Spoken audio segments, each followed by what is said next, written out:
حضرت صدیق اکبر رضی اللہ تعالیٰ عنہ قبل از اسلام ایک بہت بڑے تاجر تھے۔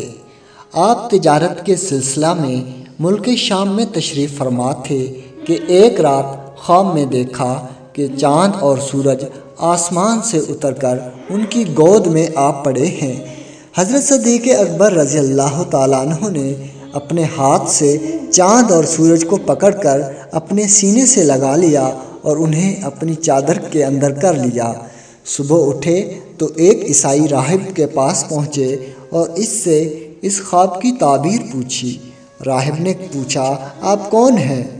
آپ نے فرمایا، میں ابو بکر ہوں اور مکہ کا رہنے والا ہوں۔ راہب نے پوچھا، کون سے قبیلہ سے ہیں آپ؟ فرمایا، بنو ہاشم سے۔ اور ذریعہ معاش کیا ہے؟ فرمایا، تجارت۔ راہب نے کہا، تو پھر غور سے سن لو، نبی آخر الزماں حضرت محمد رسول اللہ صلی اللہ علیہ وآلہ وسلم تشریف لے آئے ہیں۔ وہ بھی اسی قبیلہ بنی ہاشم سے ہیں اور وہ آخری نبی ہیں، اور اگر وہ نہ ہوتے تو خدا تعالیٰ زمین و آسمان کو پیدا نہ فرماتا اور کسی نبی کو بھی پیدا نہ فرماتا۔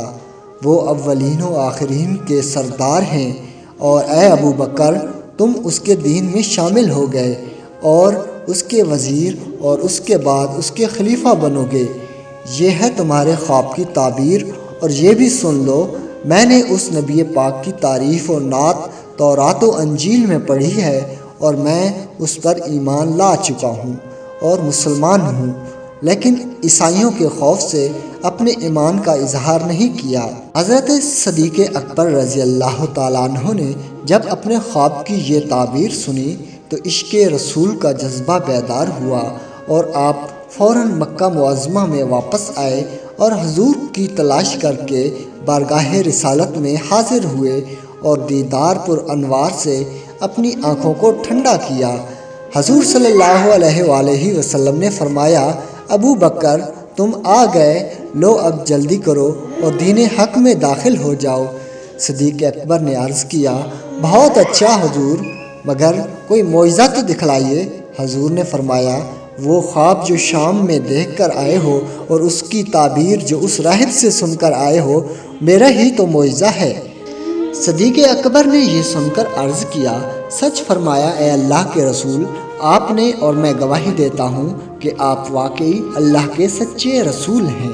ناظرین کرام، حضرت ابو بکر صدیق رضی اللہ تعالیٰ عنہ حضور صلی اللہ علیہ وآلہ وسلم کے وزیر اور خلیفہ برحق ہیں۔